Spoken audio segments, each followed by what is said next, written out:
Hello student, आज हम देखेंगे class 10 maths standard term first के लिए सीबीएसई की ओर से जो सिंपल क्वेश्चन पेपर आया है उसको।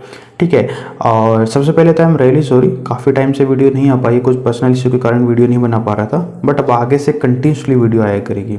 ठीक है, तो चलिए बिना टाइम वेस्ट किए स्टार्ट करते हैं हमारा पेपर। देखिए, ये टर्म फर्स्ट के लिए हमारा पेपर आया है, ये इसके मैक्सिमम मार्क्स 40 हैं। कुछ इंस्ट्रक्शन देख लीजिए इसमें, है ना। ये आपका जो क्वेश्चन पेपर है अब ए बी सी 3 सेक्शन में डिवाइड किया गया है, जिसमें सेक्शन ए में 20 क्वेश्चन है। हर एक क्वेश्चन का मार्क्स 1 मार्क्स का क्वेश्चन है, जिसमें से आपको 16 क्वेश्चन अटेम्प्ट करना है ना। 20 क्वेश्चन है जिसमें आपको 16 करना है। सेम थिंग है सेक्शन बी के लिए भी, इसमें भी 20 क्वेश्चन दे रखे हैं और 16 क्वेश्चन अटेम्प्ट करने हैं आपको। और उसके बाद सेक्शन सी है, इसमें 10 क्वेश्चन है। 10 क्वेश्चन, इसमें 2 केस स्टडी बेस्ड क्वेश्चन है, जिसमें 5 क्वेश्चन डिवाइड है, जिसमें भी इससे भी आपको सिर्फ ओनली 8 क्वेश्चन करने हैं, हर एक के अलग अलग। ठीक है, उसके बाद इसमें कोई भी नॉन नेगेटिव मार्किंग है ना, कोई नेगेटिव मार्किंग नहीं है। ठीक है, चलिए स्टार्ट करते हैं हमारा सेक्शन ए। ठीक है, इस वीडियो हम सेक्शन ए ही देखेंगे, जो सेक्शन बी हमारी और जो सी है वो हमारी नेक्स्ट वीडियो हम देखेंगे। ठीक है, तो सेक्शन ए को हम देख लेते हैं। सबसे पहले इसमें 16 क्वेश्चन करने हैं, बट हम सारे 20 क्वेश्चन बताऊंगा, जो भी आपको बेटर लगे उसके अकॉर्डिंग आप कर सकते हो। चलिए तो स्टार्ट करते हैं हमारा पेपर। देखिए, इसमें सबसे पहला जो क्वेश्चन है, इसमें क्या दे रखा है हमको, the ratio of LCM and HCF of the least composite and the least prime number. आपको क्या बताना है, एलसीएम और एचसीएफ जो लीस्ट कंपोजिट है और लीस्ट प्राइम नंबर का रेशियो आपको बताना है यहाँ पे। तो देखिए क्या होता है, पहले सबसे पहले आपको कंपोजिट और प्राइम नंबर मालूम होना चाहिए, है ना, सबसे छोटा लीस्ट है। उसके बाद उसका एलसीएम और एचसीएफ हम निकालेंगे। ठीक है, देखो जैसे हम जानते हैं हमारे नंबर जैसे 1 2 3 4 5 इस टाइप के नंबर होते हैं। ठीक है, तो सबसे छोटा जो प्राइम नंबर होता है वो होता है 2। ठीक है, हमको मालूम है। उसके बाद हम कौन सा देते हैं, कंपोजिट। ये तो हो गया हमारा प्राइम नंबर, कि हमारा प्राइम नंबर सबसे लीस्ट यानी छोटा वाला 2 हो गया। उसके बाद हमको कंपोजिट नंबर देखना होगा, तो 1 तो हम गिनते नहीं है। उसके बाद 2 के बाद 3 भी एक प्राइम नंबर है, और सबसे छोटा कंपोजिट नंबर में कौन सा आ रहा है, फिर 4। ठीक है, तो ये हो गया हमारा कंपोजिट नंबर 4। अब अगर इसका एलसीएम हम निकालें इन दोनों का, तो 4 और 2 का एलसीएम जो आएगा वो 4 ही आएगा। ठीक है, उसके बाद एचसीएफ यदि निकालेंगे तो एचसीएफ 2 हो जाएगा इसका। अब आपको निकालना है रेशियो किस किस के बीच में निकालना है, एलसीएम एंड एचसीएफ के बीच में। ठीक है, तो एलसीएम और एचसीएफ के बीच में जब आप रेशियो निकालोगे, ठीक है, तो क्या हो जाएगा 4:2, यानी कि इसको यदि सॉल्व करेंगे तो कितना आ जाएगा हमारे पास, 2:1। ठीक है, तो इस टाइप में हमारा ये इसका 2:1 आंसर आप देख लीजिए किस में है ये, तो 2:1 यदि हम देखते हैं तो हमारा बी वाला आंसर इसका हो जाएगा। ठीक है, अब उसके बाद देखते हैं हमारा सेकंड क्वेश्चन। इसमें हमको क्या दे रखा है, द वैल्यू ऑफ के for which the lines 5x + 7y = 3 and 15x + 21y = k coincide is. तो यहाँ पे आपको क्या करना है, k की वैल्यू फाइंड करनी है जिसमें ये जो लाइन है वो कोइंसाइड करती हैं। अब कोइंसाइड के लिए हमने कंडीशन पढ़ रखी है ऑलरेडी। क्या होती है कोइंसाइड के लिए जो कंडीशन होती है, a1/a2 = b1/b2 = c1/c2। देखिए, अब a1/a2 हम यहीं से निकालेंगे हमारी इक्वेशन से। इस इक्वेशन में यदि हम देखेंगे, ठीक है, तो देखो यहाँ से क्या हो जाएगा, हमारे पास जो a1 है वो 5 होगा, है ना, b1 जो रहेगा हमारा 7 रहेगा, और जो c1 रहेगा वो हमारा क्या रहेगा, 3, है ना, -3 हो जाएगा वो इधर आके। ठीक है, तो हम डायरेक्टली वैल्यू निकालेंगे, तो हमारे पास क्या हो जाएगा, a1 की वैल्यू हो जाएगी 5 और a2 की वैल्यू हम यहाँ से क्वेश्चन में से देख के रख लेते हैं। यहाँ से क्या वैल्यू है यहाँ पे 15, तो ये हो जाएगा हमारे पास 15। देन b1 b2 यानी कि 7/21 हो जाएगा, तो यहाँ पे रख लेंगे हम 7/21 = ये -3। ओके, मैं डायरेक्टली 3/k लिख रहा हूँ, तो 3/k हो गई। ठीक है, तो हमको सिर्फ k की वैल्यू फाइंड करनी है, तो k की वैल्यू तो इन दोनों से निकल जाएगी, तो ये कैंसिल, 7 × 7 7 3 × 21, 3 का मल्टीप्लाई हो जाएगा, यानी k = हो जाएगी हमारे पास 9। ठीक है, तो इस क्वेश्चन का जो आंसर हो जाएगा हमारा वो कौन सा रहेगा, 9, ए वाला आपका आंसर हो जाएगा। ठीक है, चलिए आगे बढ़ते हैं। नेक्स्ट क्वेश्चन है आपका, a girls walks 200 metre towards east and then 150 metre towards north. The distance of the girl from the starting point आपको निकालनी है। ठीक है, अब इसको एक फिगर से हम समझेंगे इस क्वेश्चन को। ठीक है, तो हमने क्या ले लिया यहाँ पे, एक इस टाइप का बना लेते हैं। जैसे ये हो गया हमारा ईस्ट, ये वेस्ट में बना लिया, ये नॉर्थ हो गया और ये साउथ हो गया। देखिए अब वो क्या कर रही है, जैसे हमने ये स्टार्टिंग पॉइंट माना, तो सबसे पहले तो आपको बताना है वो 200 मीटर चलती है ईस्ट की तरफ, ठीक है। तो अब हमने क्या कर लिया, फॉर एग्जांपल यहाँ से मान लिया कि एक पॉइंट ए है, यहाँ तक ये 200 मीटर चलती है, ठीक है। उसके बाद ईस्ट से किधर जाती है वो, हमने देखा यहाँ पे 150 मीटर नॉर्थ की तरफ जाती है, ठीक है। तो अब हम 150 नॉर्थ की तरफ चलेंगे, ये नॉर्थ है ना, इधर हमारा नॉर्थ है, तो 150 हमने फॉर एग्जांपल यहाँ तक चलिए। तो आपको क्या बतानी है, स्टार्टिंग पॉइंट से इसकी डिस्टेंस, तो हम इसको ज्वाइन कर लेंगे, ठीक है। तो ये क्या हो जाएगा, इसका स्टार्टिंग पॉइंट हो जाएगा, ठीक है। तो अगर हम इसको देखें तो ये एक राइट एंगल ट्रायंगल बन रहा है, ठीक है। तो यहाँ पे जो वाली साइड है ये क्या कहलाती है, आपकी हाइपोटेनस, ठीक है। तो हम यहाँ पे पाइथागोरस फॉर्मूला का इजीली निकाल सकते हैं। तो हाइपोटेनस निकालने के लिए हमारे पास क्या होगा, 200 का स्क्वायर प्लस 150 का स्क्वायर, ये रूट हो जाएगा ना, स्क्वायर इधर आएगा तो यहाँ से कितना हो जाएगा 200, यानी कि 2 का हो जाएगा 4, ये 2 के 4 जीरो हो जाएंगे, प्लस में 15 का कितना होता है 225, और ये 2 जीरो हो जाएगा, इसको प्लस यदि हम करते हैं तो कितना हो जाएगा हमारे पास 625, और ये ज़ीरो हो जाएगा, ये 625 हो गए, 2 जीरो हो गए। तो 625 किसका होता है, 25 का इसका रूट एंड एक जीरो हो जाएगी। तो इसका जो आंसर रहेगा वो हमारे कितना रहेगा 250, ठीक है। तो 250 देख लीजिए, इसमें आंसर है क्या, हमने देखा 250 हमारा बी वाला इसका आंसर हो जाएगा, ठीक है। चलिए स्टार्ट करते हैं नेक्स्ट वाला। The length of the diagonals of a rhombus are 24 centimetre and 32 centimetre, then the length of the altitude of rhombus is. देखिए यहाँ पे एक आपको रोम्बस दे रखा है, उसके डायगोनल्स की लेंथ दे रखी है 24 एंड 32, आपको निकालना है जो उसका एल्टीट्यूड है उसकी लेंथ निकालनी है, ठीक है। तो देखो इसको एक फिगर से हम समझते हैं। जैसे फॉर एग्जांपल हमने एक रोम्बस से ये रोम्बस बना लिया, ठीक है। तो इसके जो डायगोनल दे रखे हैं वो हमको दे रखे हैं 24 एंड 32, ठीक है। तो अब देखिए आपको क्या निकालना है, एल्टीट्यूड। फॉर एग्जांपल ये इसका एल्टीट्यूड हो गया है ना, ये हमको एल्टीट्यूड निकालना है। तो इसके लिए आपके पास देखिए दो फॉर्मूला हम यूज कर सकते हैं। एक तो हमारा जो एरिया ऑफ रोम्बस होता है वो क्या होता है 1/2 प्रोडक्ट ऑफ डायगोनल्स, ठीक है। तो प्रोडक्ट ऑफ डायगोनल यानी 24 32, तो ये तो ईजी, हम इजीली निकाल सकते हैं, हमको दे ही रखा है। और एक हम लगा सकते हैं यहाँ पे बेस इनटू एल्टीट्यूड, ठीक है। तो अब यदि हमको बेस मालूम हो जाए तो हम इजीली एल्टीट्यूड निकाल सकते हैं। तो उसके लिए हम क्या करेंगे, देखिए यदि जैसे फॉर एग्जांपल हमने ये बेस मान लिया, ठीक है। अब हम देखते हैं हमको ये तो दे रखा है दोनों डायगोनल, ठीक है। तो हमको ये भी मालूम है कि जो डायगोनल्स होते हैं रोम्बस के वो एक दूसरे को बाइसेक्ट करते हैं 90 डिग्री पे परपेंडिकुलर, ठीक है। तो अगर हम देखो बाइसेक्ट करेंगे, फॉर एग्जांपल ये 32 है तो इसका यदि हाफ करेंगे तो ये 16 हो जाएगा, और ये 24 है इसका हाफ करेंगे तो ये कितना हो जाएगा 12 हो जाएगा, ठीक है। तो ये 90 डिग्री बना रहा है, मतलब ये एक राइट एंगल ट्रायंगल हो गया। तो यहाँ से हम पाइथागोरस फॉर्मूला लगा के बेस ये निकाल सकते हैं इसका हाइपोटेनस।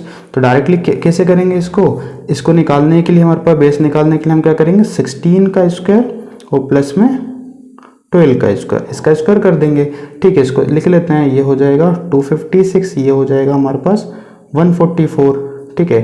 इसको प्लस कर लेते हैं, हमारे पास ये 10, ये हो जाएगा 10 और ये हो गया 4, ठीक है।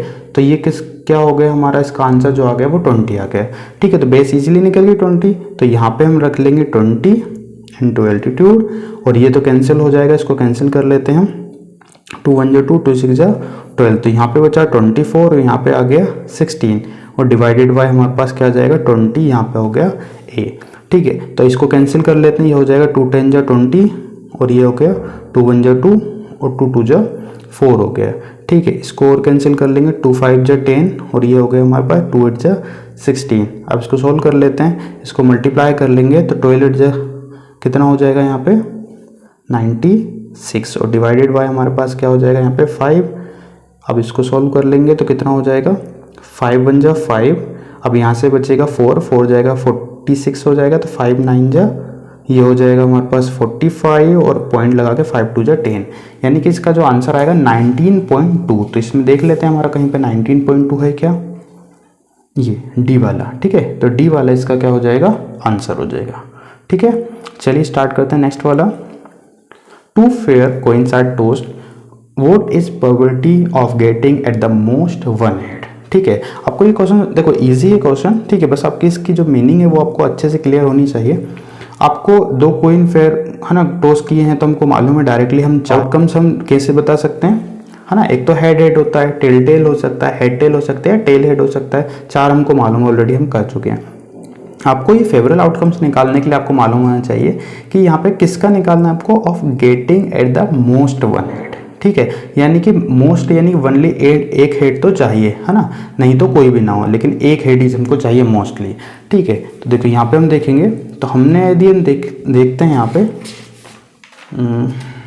ये देखिए जो टोटल आउटकम्स रहेंगे वो हमारे क्या हो जाएंगे, हेड हेड और टेल टेल हो जाएगा, उसके बाद आपका क्या हो जाएगा, टेल हेड हो जाएगा, देन हेड टेल होगा, ठीक है। तो ये तो हो जाएंगे आपका टोटल, यानी कि 4 हो गए आपके टोटल आउटकम्स। देन हम निकालते हैं फेवरेबल आउटकम्स इसके।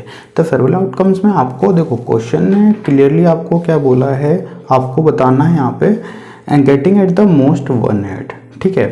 तो आपको क्या बताना है, सिर्फ मोस्ट यानी कि एक आपका होना चाहिए या तो एक भी ना हो उसमें, ठीक है। हम आपको एक एग्जांपल समझाते हैं, जैसे हम बोलते हैं ना एटलीस्ट हमको, जैसे फॉर एग्जांपल 1 चाहिए, है ना, एटलीस्ट 1 चाहिए मतलब उससे ज़्यादा कितने भी हो सकते हैं, है ना। एटलीस्ट जब वर्ड आया तो वहाँ पे हमने बताया कि इससे ज़्यादा कितने भी हो सकते हैं लेकिन उतने तो चाहिए। वैसे एट मोस्ट का मीन्स क्या हो गया कि उतना ही, सिर्फ एक ही चाहिए हमको, बट उससे ज़्यादा नहीं होने चाहिए, हाँ, या तो होना। तो उसी हिसाब से तो यहाँ पे यदि हम देखेंगे तो एक चाहिए था हमको, तो एक इसमें है, देन एक इसमें है और एक ये है जिसमें नहीं है, तो टोटल ये हो गया 3। तो यानी प्रोबेबिलिटी निकालेंगे तो 3/4 हो जाएगा ना फेवरेबल अपॉन टोटल आउटकम, ठीक है। तो 3/4 कौन सा वाला आंसर हो जाएगा इसमें, हम अगर देखते हैं तो 3/4 ये ए वाला, ठीक है, फर्स्ट आंसर। चलिए नेक्स्ट वाला देख लेते हैं। Triangle ABC similar to triangle PQR if AM and PN are altitude of triangle ABC and PQR respectively and AB square ratio PQ square equal to 4:9 then AM upon PN।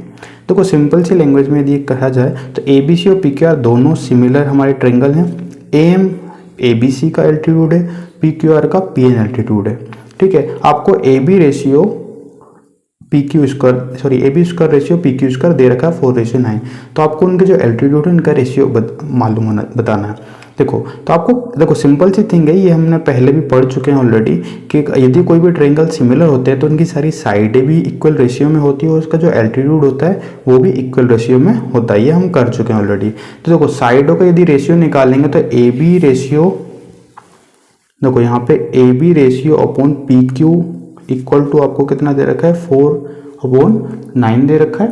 तो आप directly square इधर आएगा तो कितना हो जाएगा AB upon PQ यदि हम निकालेंगे तो 2/3 हो जाएगा, 4 का स्क्वायर 2 हो जाएगा, 9 का 3 हो जाएगा। तो डायरेक्टली रेशियो जो आएगा वो कितना आएगा 2:3। अब ये साइडों का रेशियो होगा तो मैंने आपको बताया कि वही चीज़ उनके एल्टीट्यूड का भी रेशियो होता है, आपको अलग से ज़्यादा सॉल्व करने की नीड नहीं है इसमें, ठीक है। तो 2:3 ही उसके एल्टीट्यूड का रेशियो होगा, ठीक है। तो इसका आंसर जो रहेगा वो आपका रहेगा ये वाला डी वाला आपका आंसर, ठीक है।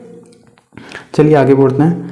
If 2 sin square beta minus cos square beta equal to 2 then beta की वैल्यू निकालनी है। देखो कैसे निकालेंगे हम, आपको क्या दे रखा है इन्होंने 2 sin square beta minus cos square beta equal to 2 दे रखा है।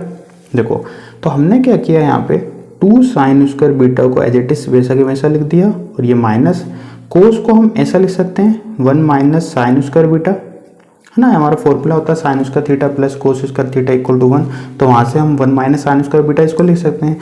जब हम ब्रैकेट ओपन करेंगे तो ये हो जाएगा 2 sin स्क्वायर बीटा माइनस ये हो जाएगा माइनस का और ये माइनस है तो ये हो जाएगा plus sine square beta equal to 2। तो 2 sin square beta 1 sin square beta कितना हो जाएगा ये 3 sin स्क्वायर बीटा और -1 इधर आके 2 के पास आएगा तो कितना प्लस हो जाएगा, तो 2 और 1 3 हो जाएगा, तो 3 से 3 कैंसिल, यहाँ पे 1 बचा। तो साइन बीटा की वैल्यू भी कितनी हो जाएगी 1। देखो साइन बीटा, साइन में 1 किसकी वैल्यू होती है साइन 90 की, तो यहाँ पे हो जाएगा साइन 90, तो बीटा की जो वैल्यू आएगी वो कितनी आ जाएगी 90 डिग्री, ठीक है। तो इजीली निकल गया यहाँ पे वैल्यू। देखो तो इसका जो आंसर हो जाएगा वो कौन सा रहेगा, बी वाला इसका आंसर रहेगा। चलिए नेक्स्ट वाला क्वेश्चन देख लेते हैं। Prime factors of denominator of a rational number with the decimal expansion 44.123। देखिए अब यहाँ पे इन्होंने प्राइम फैक्टर पूछा इन्होंने डेनोमिनेटर के, जो कि एक रेशनल नंबर है जिसका डेसिमल एक्सपेंशन आपको दे रखा है।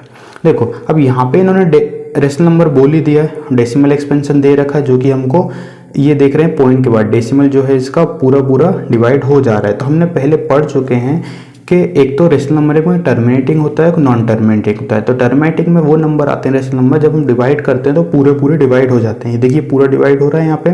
तो ये जो फॉर्म होता है वो कौन सा फॉर्म होता है, हमने पढ़ रखा है टर्मिनेटिंग में 2 की पावर n एंड 5 की पावर m के फॉर्म में होना चाहिए, यानी जो इसको फैक्टर है 2 और 5 के फॉर्म में होते हैं टर्मिनेटिंग के।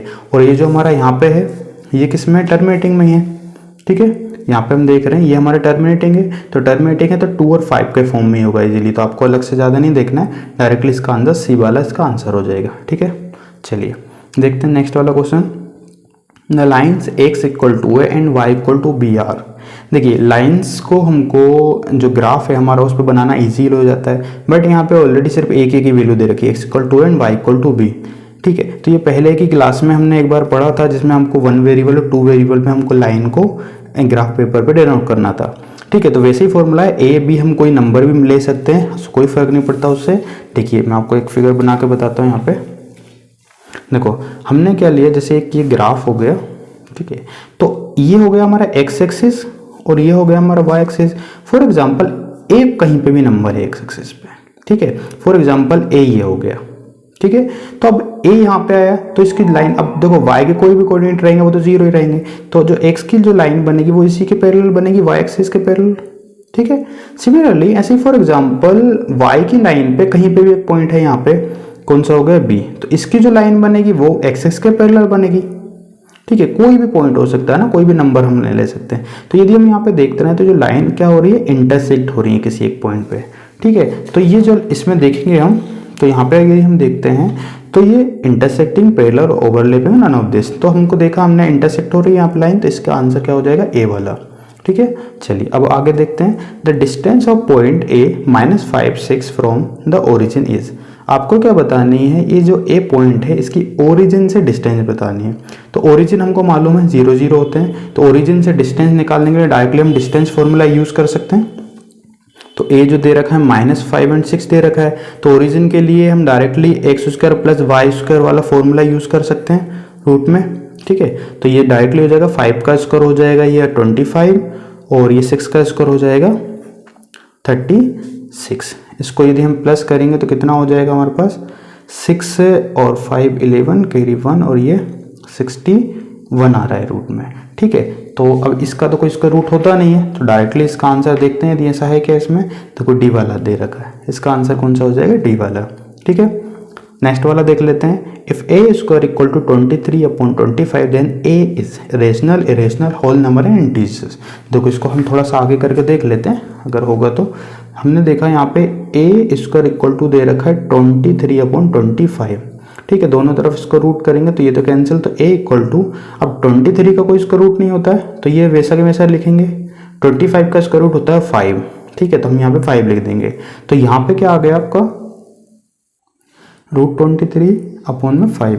देखो अब √23 एक इरेशनल नंबर है और 5 एक रेशनल नंबर है, ठीक है। तो आपको एक थिंग ये पहले से हम पढ़ते आ रहे हैं, मैं आपको एक बार और बता देता हूँ कि किसी भी रेशनल और इरेशनल का प्लस माइनस मल्टीप्लाई चाहे वो डिवाइड हो, ठीक है। अब कोई भी एक रेशनल और इरेशनल का यदि प्लस माइनस मल्टीप्लाई डिवाइड कुछ भी होगा तो इसका जो आंसर आएगा वो इरेशनल के फॉर्म में आएगा, ठीक है। तो आपको ये हमेशा याद रखना है। तो यहाँ पे हमने देखा एक इरेशनल और रेशनल का डिवाइड हो रहा है, इट मीन्स ये डायरेक्टली आंसर क्या हो जाएगा, इसका इरेशनल हो जाएगा, ठीक है।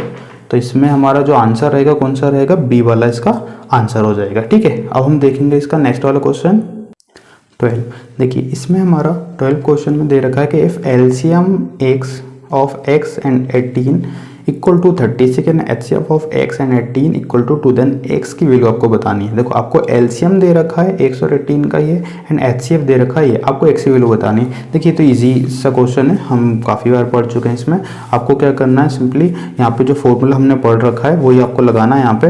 तो LCM into HCF equal to product of numbers. तो x हमारा एक नंबर है, इसका प्रोडक्ट कर देंगे हम किससे, दूसरे वाले नंबर से, ठीक है। तो एलसीएम हमारा दे रखा था 36 HCF हमारा दे रखा है 2x जो 18 मल्टीप्लाई में इधर किस में हो जाएगा डिवाइड में, 18 1 जा 18, 18 2 जा 36, 2 2 जा 4, x की जो वैल्यू आ गई वो कितनी आ जाएगी 4। ठीक है, तो ईजी है, डायरेक्टली हम लिख सकते हैं। इसका आंसर क्या हो जाएगा सी वाला। ठीक है, चलिए नेक्स्ट वाला क्वेश्चन देख लेते हैं हम। In triangle ABC right angle at B if tan A equal to √3 then cos A cos C minus sin A sin C equal to क्या होगा। देखो यहाँ पे हम 8.1 में हमारी एक्सरसाइज में पढ़ चुके हैं ऑलरेडी। ठीक है, तो वो वाली मेथड भी यूज़ कर सकते हो। एक इजीली हम यहाँ पे देखो, मैं एक इजी मेथड बता देते हैं। यहाँ पे क्या करेंगे, √3 दे रखी है तो देखो क्या कर सकते हैं हम यहाँ पे, √3 हमको मालूम है। अब जो 10 की वैल्यू दे रखी है यहाँ पे 10A की इक्वल टू √3 दे रखा। अब 10 में हमको मालूम है √3 एक वैल्यू होती है, किसकी वैल्यू होती है हमारी 10A इक्वल टू 10 60 डिग्री। ठीक है, तो यहाँ से A की वैल्यू मिल जाएगी, क्या मिल जाएगी 60 डिग्री। अब देखिए राइट एंगल जो ट्रायंगल है उन्होंने क्या बोल रखा है, जो राइट एंगल ट्रायंगल है वो कहाँ पे B के ऊपर है। तो फॉर एग्जांपल ये A है और ये अगर B है तो ये अगर 90 होगा और ये हमारा 60 होगा तो ये ऑब्वियसली बात है कि ये 30 डिग्री हो जाएगा, है ना, क्योंकि 90 तो ये हो गया तो इन दोनों का सम 90 होगा, तो एक यदि 60 है तो दूसरा अपने आप 30 हो जाएगा। ठीक है, तो अब डायरेक्टली हम वैल्यू निकाल सकते हैं। अब हमको वैल्यू किसकी निकालनी थी यहाँ पे, cos A cos C minus sin A sin C की। तो देखो अब इजीली हो जाएगा, cos A यानी cos A ये 60 रखेंगे। ठीक है, तो cos 60 डिग्री cos C यानी कि यहाँ पे कितना हो जाएगा, सॉरी मैंने यहाँ पे C है ये। ठीक है, तो cos C कितना हो जाएगा 30 डिग्री माइनस sin A यानी कि sin 60 डिग्री और sin C यानी कि sin 30 डिग्री। तो देखो cos 60 की वैल्यू क्या होती है। ठीक है, तो यानी cos 60 की वैल्यू क्या हो जाएगी 1/2। ठीक है, और cos 30 की वैल्यू क्या हो जाएगी, cos 30 की वैल्यू हमारी हो जाएगी √3/2 माइनस sin 60 की वैल्यू क्या होगी √3/2 और sin 30 की वैल्यू क्या होती है 1/2। ठीक है, सेम नंबर है, माइनस करेंगे तो आंसर 0 हो जाएगा इसका। ठीक है, तो इसका जो आंसर रहेगा वो कौन सा आंसर होगा इसका, ये वाला आंसर बी वाला। ठीक है, 0 इसका आंसर हो जाएगा। चलिए देखते हैं नेक्स्ट वाला क्वेश्चन। इसमें आपको क्या बोला है कि if the angles of triangle ABC are in the ratio 1:1:2 respectively the largest angle being angle C then the value of इसकी। देखो आपको क्या दे रखा है कि कोई ट्रायंगल है उसमें एंगलों के रेशियो दे रखे हैं, 3 एंगल होते हैं, तीनों के रेशियो दे रखे हैं। तो हम x के फॉर्म में सपोज करते हैं इनको, तो ये x हो जाएगा, ये x हो जाएगा, ये 2x हो जाएगा। अब इन्होंने बता दिया जो लार्जेस्ट एंगल है वो क्या है C है। ठीक है, यानी जो लार्जेस्ट एंगल निकलेगा वो C निकलेगा। अब देखो तो रेशियो दे रखा है तो हम इजीली अब वैल्यू निकाल सकते हैं किसी भी ट्रायंगल की। तो हमने रेशियो मान लिया x और 2x, है ना, इन तीनों को यदि एंगल को सम करेंगे तो आंसर कितना आएगा 180 एंगल सम प्रॉपर्टी से। तो ये कितना हो जाएगा हमारे पास 4x इक्वल टू 180 यानी कि 180 डिवाइडेड बाय 4। इसको कैंसिल कर लेते हैं तो 4 4 जा 16 हो जाएगा, तो यहाँ से बचेगा 2 4 5 जा 20, यानी x की जो वैल्यू आ रही है वो कितनी आ रही है 45। तो एक एंगल हमारा क्या हो जाएगा 45, दूसरा भी हमारा कितना हो जाएगा 45 और तीसरा वाला जो एंगल है वो कितना हो जाएगा हमारा 2 का इंटू करेंगे तो 90, यानी कि C की वैल्यू है वो हमारी कितनी आ रही है 90 एंड देन A और B हम 45 ले सकते हैं। अब देखिए अब हमको जो वैल्यू निकालनी है हम वो देख लेते हैं। यहाँ पे हमको वैल्यू किसकी फाइंड करनी है, हमने यहाँ पे लिख लेते हैं सबसे पहले sec A upon cosec B minus tan A upon coat B। देखिए sec A, तो sec A की वैल्यू कितनी हो गई 45, कोसेक B की वैल्यू कितनी हो गई 45 माइनस tan A हमारा कितना हो गया 45 और कोट B हमारा कितना हो गया 45। ठीक है, सारी 45 की वैल्यू लिखनी है। तो sec 45 जो हमारी cos की होती है वही वैल्यू इसकी हो जाएगी, तो सॉरी जस्ट अपोजिट कर देंगे तो cos की 1/√2 होती है तो इसकी हो जाएगी √2, सेम थिंग इसकी भी √2 ही हो जाएगी। माइनस tan 45 हमारा कितना होता है 1 होता है और कोट 45 वही 1 का अपोजिट करेंगे 1/1 तो 1 ही आएगा। ठीक है, तो ये 1 माइनस 1 कैंसिल करेंगे तो आंसर कितना आ जाएगा इसका 0। ठीक है, तो इसका आंसर हम देखते हैं तो 0 कौन सा वाला आंसर है इसका, ये ए वाला, ठीक है। तो इसका आंसर ये वाला हो जाएगा। अब देखते हैं हम क्वेश्चन नंबर 15। इसमें देखिए क्या दे रखा है आपको, the number of revolution made by a circular wheel of radius 0.7 metre in a rolling distance of 176 metre is. देखिए यहाँ पे एक सर्कुलर व्हील है जिसकी रेडियस आपको 0.7 मीटर दे रखी है, जो कि 176 मीटर एक डिस्टेंस दे रखी है।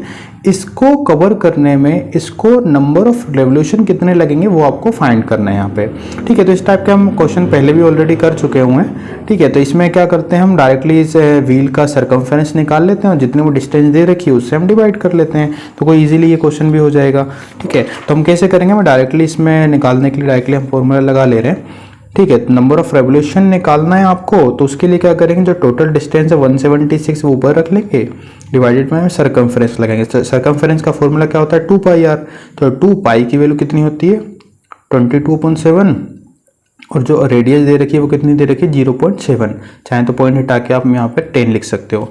देखिए सिंपल सा है, 7 से ये 7 कैंसिल, 2 से इसको कैंसिल करेंगे तो 2 8 जा 16, 2 8 जा 16, और 22 से 4 बार में ये कैंसिल हो जाएगा। तो यहाँ पे क्या आया 4, और नीचे 1/10 है तो ये 10 ऊपर जाके मल्टीप्लाई हो जाएगा, तो आंसर कितना आ जाएगा यहाँ पे 40, ठीक है। मीटर के फॉर्म में तो मीटर, तो इसका आंसर क्या रहेगा 40 होगा। तो यदि हम आंसर इसमें देखेंगे तो हमारा कौन सा वाला आंसर रहेगा, डी वाला इसका राइट आंसर हो जाएगा, ठीक है। चलिए आगे चलते हैं। नेक्स्ट क्वेश्चन में आपको दे रखा है, triangle ABC is such that AB equal to 3 centimetre, BC 2 centimetre, CA equal to 2.5 centimetre. If triangle ABC similar to triangle DEF and EF equal to 4 centimetre, then perimeter of triangle DEF निकालना है। देखिए इस type के question में है ना, ये हम जानते हैं ऑलरेडी कि अगर दो ट्रायंगल सिमिलर होते हैं, ठीक है, तो जो उनका पेरीमीटर का रेशियो होता है उन ट्रायंगल का, वो क्या होता है उनकी साइडों के रेशियो के इक्वल होता है, ठीक है। अगर ट्रायंगल सिमिलर दे रखे हो तो, ठीक है। तो वही चीज़ हम यहाँ पे अप्लाई करने की कोशिश करेंगे, अगर हो सकती है तो पहले फिगर बना लेते हैं हम। देखिए फिगर अगर हम बनाएंगे तो ये हमने जैसे फॉर एग्जाम्पल बना लिया एक ABC, और दूसरा ट्रायंगल हमारा हो गया DE, और ये F हो जाता है, ठीक है। अब हम क्वेश्चन में देखेंगे, हम क्वेश्चन में AB दे रखा है 3 सेंटीमीटर, देन BC दे रखा है हमको 2 सेंटीमीटर, एंड CA दे रखा है हमको 2.5 सेंटीमीटर, और इस वाले फिगर में आपको EF दे रखा है 4 सेंटीमीटर, ठीक है। देखो अब मैंने आपको बता दी ये दोनों ट्रायंगल सिमिलर हैं तो इनके जो पेरीमीटर का रेशियो रहेगा वो क्या रहेगा, इक्वल रहेगा। तो हम डायरेक्टली लगाएंगे यहाँ पे perimeter of triangle ABC divided by perimeter of triangle DF, है ना। मैं पूरा लिखने की नीड नहीं, क्योंकि MCQ टाइप के क्वेश्चन है, डायरेक्टली हम इजीली बता सकते, सिर्फ हमको आंसर बताना है, ठीक है। कोई नहीं देखता वहाँ पे आपने कैसे सॉल्व किया इसको, ठीक है। तो मैं आपको इजी वे में सिर्फ डायरेक्टली निकाल के बता रहा हूँ, है ना। तो यहाँ पे क्या करेंगे हम, अब कोई भी एक साइड लेनी है। देखिए साइड हम कौन सी लेंगे, हम लेंगे BC और EF वाली, है ना, करस्पॉन्डिंग साइड इसकी, ठीक है। हम ये भी ले सकते हैं, बट इसमें ये वाली साइड नहीं दे रखी, इसमें ये वाली साइड नहीं दे रखी हमको, ठीक है। तो इसलिए हम क्या लेंगे, ये वाली साइड ले लेते हैं BC अपॉन EF। देखो ABC हमको कितना है, ABC का पेरीमीटर, तो ABC का पेरीमीटर दे नहीं रखा, लेकिन हमको तीनों साइड दे रखी हैं, तो हम इजीली निकाल सकते हैं। तो यहाँ पे क्या हो जाएगा 3 + 2 + 2.5 divided by perimeter of triangle DEF। BC हमको दे रखा है 2 और ये दे रखा है हमको 4, ठीक है। इसको कैंसिल कर लेंगे, 2 × 1 = 2, 2 × 2 = 4 हो जाएगा। तो यहाँ पे क्या हो जाएगा, ये प्लस करेंगे 5 5 2 7.5 divided by perimeter of triangle DEF equal to, ये 1/2 है, 2 का इधर मल्टीप्लाई हो जाएगा, ये इधर चला जाएगा, तो 2 का मल्टीप्लाई यदि इससे कर देंगे तो कितना हो जाएगा हमारा 15 सेंटीमीटर, ठीक है। तो ये हमारा DF का पेरीमीटर निकल जाएगा। देखते हैं हम यहाँ पे, ये वाला इसका आंसर हो जाएगा B वाला, ठीक है, क्लियर है। चलिए आगे चलते हैं। 17 वाले क्वेश्चन में आपको दे रखा है, in the figure if D parallel to BC and AD equal to 3, BD equal to 4, BC equal to 14, then DE equal to. देखो यहाँ पे आपको क्या क्या दे रखा है वो देख लो। AD दे रखा है हमको, है ना, ये दे रखा है 3 है, BD ये दे रखा है हमको 4 है, और देन आपको BC दे रखा है 14, है ना, ये पूरी लेंथ दे रखी है आपको 14। तो आपको क्या करना है, ये इसकी वैल्यू से फाइंड करनी है, ठीक है। तो देखो ये हम कैसे करेंगे, तो इसके लिए आप क्या करोगे, जो ट्रायंगल AD है और जो ABC है इसको सिमिलर प्रूव करना पड़ेगा। जैसे हम क्या कर सकते हैं, इनके साइडों का रेशियो इक्वल कर देंगे, DE और हमारा BC निकल जाएगा। ठीक है। तो इसके लिए हम क्या करेंगे, AD और ABC को सिमिलर करेंगे। तो देखो ये सिंपल हो जाएगा, D पैरेलल है BC के, तो ये करस्पॉन्डिंग एंगल है ना, या कह सकते हैं कॉमन। तो बाय एंगल से दोनों ट्रायंगल सिमिलर हो जाएंगे, करने की नीड नहीं है, हम डायरेक्टली देख सकते हैं यहाँ से। तो ये दोनों ट्रायंगल सिमिलर हो गए तो इनकी साइडों का रेशियो क्या हो जाएगा, इक्वल हो जाएगा। तो डायरेक्टली मैं लिख लेता हूँ यहाँ पे, ठीक है। तो यहाँ पे हम लिखेंगे AD upon AB equal to DE upon BC। अब ध्यान देना, मैंने यहाँ पे BD नहीं लिखा है, ठीक है। देखो AD अपॉन DB नहीं है ना, मैंने AD अपॉन यहाँ से लिखा है AB, ठीक है। क्यों लिखा है, क्योंकि ये पूरा हमने AD और ABC को सिमिलर प्रूव किया है ना, ये कोई ट्रायंगल नहीं है, तो इसीलिए हमने D और BC ले सकते हैं, इसलिए आपको दोनों करना पड़ेगा, ठीक है। तो अब देखो यहाँ पे AD की वैल्यू तो हम डायरेक्टली फिगर में देख के पुट कर सकते हैं, 3 है। AB क्या हो जाएगा, AD प्लस DB दोनों को प्लस करना पड़ेगा, ठीक है। तो वो क्या हो जाएगा 7, और यहाँ पे DE, तो DE तो फाइंड करनी है हमको, और BC आपको कितना दे रखा है 40, ठीक है। तो 14 हो जाएगा, तो DE इक्वल टू कितना हो जाएगा 3 इंटू 14 डिवाइडेड बाई 7, 7 में 7, 7 टू 14, ये कितनी वैल्यू आ गई D की 6, ठीक है। तो यहाँ पे हम देखेंगे आंसर इसका क्या रहेगा, बी वाला करेक्ट आंसर हो जाएगा, ठीक है। चलिए देखते हैं नेक्स्ट क्वेश्चन इसका। नेक्स्ट क्वेश्चन में हमको क्या दे रखा है, if 4 tan beta equal to 3 then इसकी ये जो दे रखा है इसकी वैल्यू फाइंड करनी है, ठीक है। देखो ये हमारे जो ट्रिग्नोमेट्री के क्वेश्चन हमने 8.1 में पढ़ रखे हैं इस टाइप के, tan बीटा इक्वल टू 3/4 हो जाएगा, 4 इधर आके, देन हम उसमें पाइथागोरस थ्योरम लगा के जो अदर वैल्यू होती है ट्रायंगल में हाइपोटेनस बेस और परपेंडिकुलर में, वो वैल्यू निकाल लेते हैं, ठीक है। देन इसकी जगह पे वैल्यू पुट कर सकते हैं। बट आपको यहाँ पे क्वेश्चन ये भी देखना है कि MCQ टाइप के क्वेश्चन है, तो आप ईजी वे में अगर हो सकते हैं तो करेंगे हम उसको, ठीक है। तो मैंने यहाँ से देखा tan बीटा की वैल्यू क्या आ जाएगी 3/4 हो जाएगी। तो आप क्या कर सकते हो, यदि यहाँ से आप कोस बीटा का डिवाइड कर दो न्यूमेटर और डेनोमीटर दोनों में, तो देखो ये बन जाएगा 10, ये भी बन जाएगा 10, ये कोस से करेंगे, कोस से कोस कैंसिल हो जाएगा, इजी हो जाएगा, ठीक है। तो इसलिए हम क्या कर रहे हैं, जो ये जो दे रखा है, ठीक है, तो यहाँ से तो हमने देखो ऑलरेडी दे रखा है उसने, tan बीटा इक्वल टू हमने निकाल लेंगे 3/4, ठीक है। और ये जो दे रखा है 4 साइन बीटा, यहाँ पे भी हम कोस बीटा से डिवाइड करेंगे, और माइनस में आपको यहाँ पे दे रखा है 3 कोस बीटा, और यहाँ पे भी कोस बीटा से डिवाइड करेंगे। डिवाइडेड बाय नीचे भी सेम है, तो यहाँ पे क्या है हमारे पास 4 साइन बीटा, यहाँ पे भी हम कोस बीटा से डिवाइड करेंगे।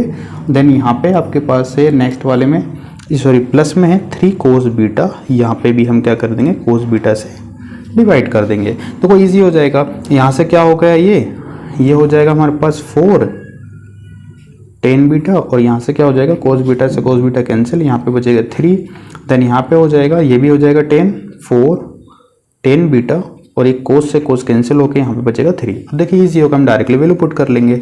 तो 4 मल्टीप्लाई tan बीटा की वैल्यू हमने निकाल चुके हैं ऑलरेडी, 3/4 है, और माइनस में हमारे पास 3 हो जाएगा, 4 इंटू ये भी 3/4 प्लस हो जाएगा यहाँ पे 3।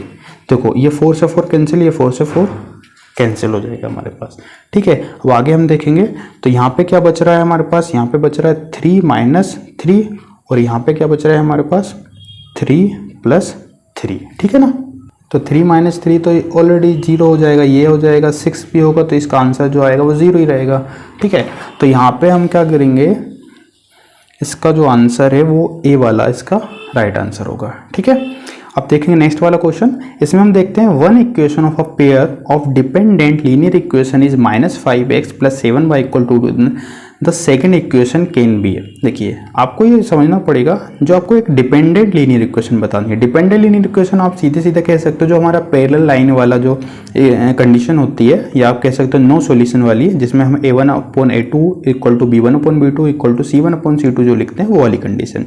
यदि वो यहाँ पे इन चारों इक्वेशन में किसी से भी अप्लाई होती है तो डायरेक्टली हम वो आंसर हो जाएगा इसका, ठीक है। तो ये देखो इसको बताने की जरूरत नहीं, मैं डायरेक्टली यहाँ से जैसे बताता हूँ आपको, जैसे यहाँ -5/10 करेंगे तो क्या हो जाएगा, माइनस में 1/2 आएगा, 5 से 10 कैंसिल होगा।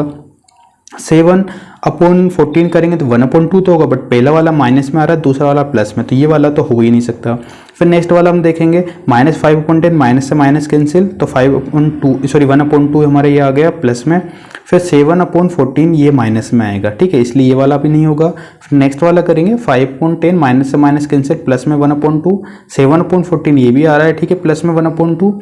अब ये देखो ये प्लस में 2 इधर है ना, इसको इधर लेके आएंगे माइनस में आएगा, लेकिन हमारा नेक्स्ट वाला क्या आ जाएगा, ये माइनस में आएगा, तो इसलिए ये वाला भी आंसर नहीं होगा। इसको देखेंगे, देखो -5/10 हो जाएगा, तो 1/2 आएगा माइनस में। दूसरा भी देखेंगे तो देखो प्लस माइनस माइनस में आएगा, और 2.-4 करेंगे तो ये भी माइनस में, तो इसलिए हमारा जो आंसर रहेगा ये वाली कंडीशन यहाँ पे सही रहेगी, ठीक है।